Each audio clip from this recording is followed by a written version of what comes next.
Assalamualaikum warahmatullahi wabarakatuh. Di kesempatan kali ini saya akan membahas materi selanjutnya mengenai statement of cash flow atau dalam bahasa Indonesia itu laporan arus kas. Mungkin ada beberapa orang yang masih belum memahami bagaimana cara membuat laporan arus kas di sini, karena laporan arus kas ini merupakan bagian yang menurut saya cukup rumit pemahamannya ketika kita akan membuat laporan keuangan. Nah, diharapkan dengan adanya video ini, mahasiswa mampu untuk memahami tujuan dan manfaat dari laporan arus kas itu sendiri.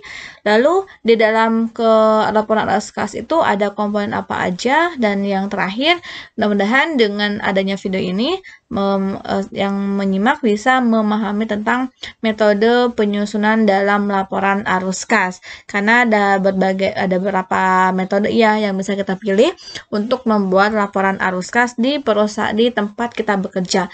Nah, dari definisinya ini itu kan laporan arus kas. Arus itu kan kadang bisa naik, bisa juga turun si arus kasnya, sehingga untuk laporan arus kas ini menggambarkan mengenai mengenai informasi yang ada di perusahaan terkait dengan arus keluar dari arus kas keluar dan arus kas masuk yang terjadi dari suatu entitas. Tidak hanya perusahaan, entitas yang lain seperti sekolah, lalu yayasan, pondok pesantren juga bisa menggunakan laporan arus kas untuk mengecek bagaimana perkembangan arus kas yang terjadi di entitas tersebut. Nah, untuk tujuan dari laporan arus kas itu ada yang 3. Yang pertama ada memberikan informasi tentang penerimaan kas dan pengeluarannya. Sama seperti yang tadi saya jelaskan, bahwa ketika kita yang mengetahui berapa jumlah kas keluar dan berapa jumlah kas bersih, kas masuk yang terjadi pada bulan September, maka kita bisa membuat dari laporan arus kas khusus bulan September saja. Karena untuk laporan arus kas itu sifatnya sementara ya, tidak seperti yang laporan posisi keuangan. Kita lihat untuk contohnya nih, ada di laporan Bank Negara Indonesia. Di sini ada arus kas yang terjadi tahun 2020. Nah, aktivitas-aktivitas arus kas yang ada pada laporan keuangan BNI ini dari awal sampai ke akhir. Ini mana ya? Itu terjadi selama tahun 2020, sedangkan untuk kas dan serakas pada awal tahun itu merupakan gabungan saldo akhir dari periode sebelumnya yang akan menjadi saldo awal periode sekarang. Sehingga kalau kita ingin mengetahui kas bersih tahun ini saja, maka kita bisa melihat dari ini ya, dari saldo sebelum ditambahkan dengan kas di periode sebelumnya. Jadi untuk laporan arus kas ini sifatnya berperiode jika belum ditambahkan dengan saldo kas sebelumnya. Nah, maka dari itu kita akan lebih mudah nih untuk mengetahui kinerja arus kas yang ada di suatu perusahaan itu dalam satu periode. Lalu yang kedua, menyediakan informasi tentang kegiatan operasi, investasi, dan pembiayaan. Karena yang di dalam arus kas itu terdiri dari 3 komponen utama. Yang pertama terkait dengan aktivitas operasi, yang kedua terkait dengan aktivitas pembiayaan, dan yang ketiga terkait dengan aktivitas investasi. Dan yang terakhir, menyediakan informasi tentang bertambah atau berkurangnya saldo kas akhir kas dibandingkan saldo awal periode usaha yang tadi. Tadi kan sudah diketahui bahwa saldo akhirnya itu sudah tercantum di laporan arus kas sebelum ditambahkan dengan saldo kas awal tahun yang ini ya. Untuk saldo akhir periode tersebut setelah ditambahkan baru diperolehlah saldo akhir untuk tahun tersebut yang ini. Ini saldo akhirnya. Lalu untuk yang ini saldo akhir tahun 2020, ini saldo kas awal tahun 2020, berarti ya saldo akhir tahun sebelumnya ya. Lalu yang ininya itu kas bersih yang merupakan gabungan dari 3 aktivitas operasi yang tadi.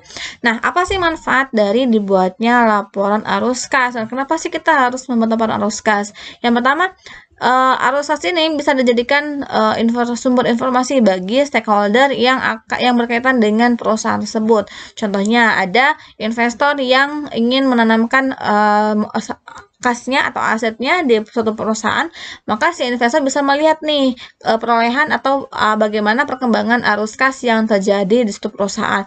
Kalau sepertinya arus kasnya bagus, arus kas bersih akhirnya itu tidak negatif dan selalu positif, berarti menandakan bahwa perusahaan tersebut mampu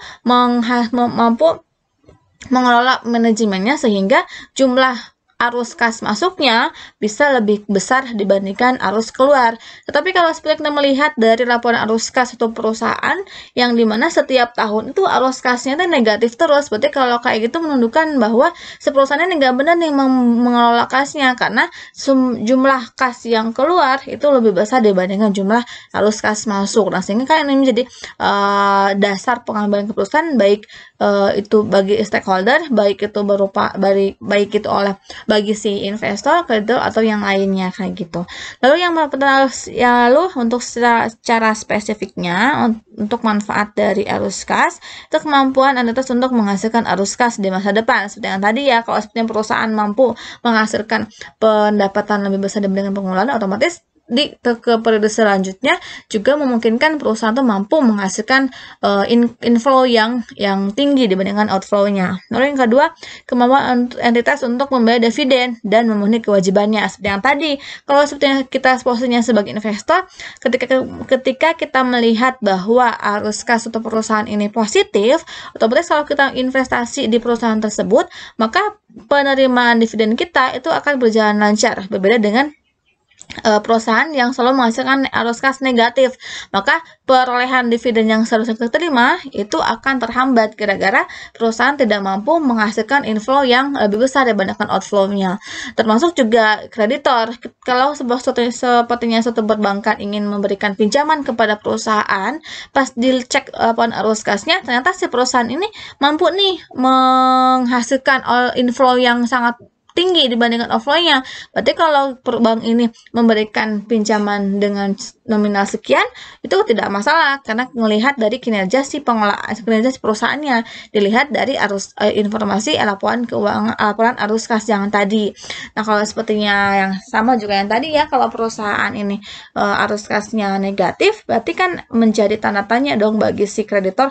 Ini kalau kita memberikan kredit bakal mampu ngebayar enggak? Atau soalnya dilihat dari beberapa periode sebelumnya arus kas perusahaan ini negatif. Itu kan si perbankan di bagian analisis kredit bisa mempertimbangkan nih kira-kira berapa yang tepatnya pinjaman yang seharusnya diberikan kepada si debitur tersebut. Kalau sekiranya tidak sangat rentan dan riskan, lebih baik jangan diberikan bagi perusahaan yang tidak mampu mengelola kasnya dan selalu menghasilkan kas negatif di laporan arus kasnya.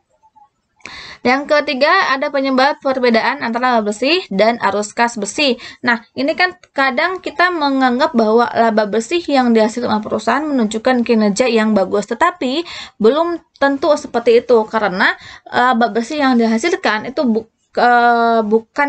belum real penerimaan kasnya, karena kan contohnya penjualan yang dilakukan oleh suatu perusahaan itu kan tidak selamanya tunai, tidak selamanya kita menerima uang. Ada kalanya kita melakukan penjualan secara kredit dan kita belum menerima uangnya. Nah, pelaporan penjualan yang tinggi dan jumlah laba bersih yang tinggi juga itu belum menunjukkan bahwa perusahaan bagus nih pengelolaan kasnya, karena perolehan penjualan tersebut ada yang berdasarnya akrual, si kasnya belum kita terima tapi penjualannya sudah diakui, sehingga untuk mencocokkan perusahaan ini bagus nggak nih dalam pencapaian kinerjanya dan pengelolaan kasnya, kita bisa mencocokkan dengan antara laporan arus kas dengan laporan laba ruginya.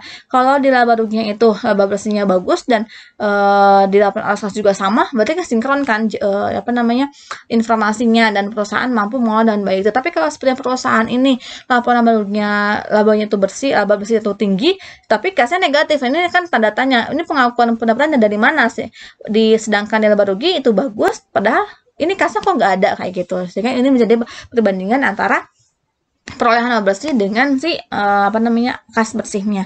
Yang terakhir, transaksi investasi dan pembiayaan yang melibatkan kas dan non kas sama satu periode tertentu, karena di sini dalam laporan arus kas itu tidak hanya melibatkan aktivitas operasi tapi juga melibatkan dengan aktivitas investasi dan pembiayaan.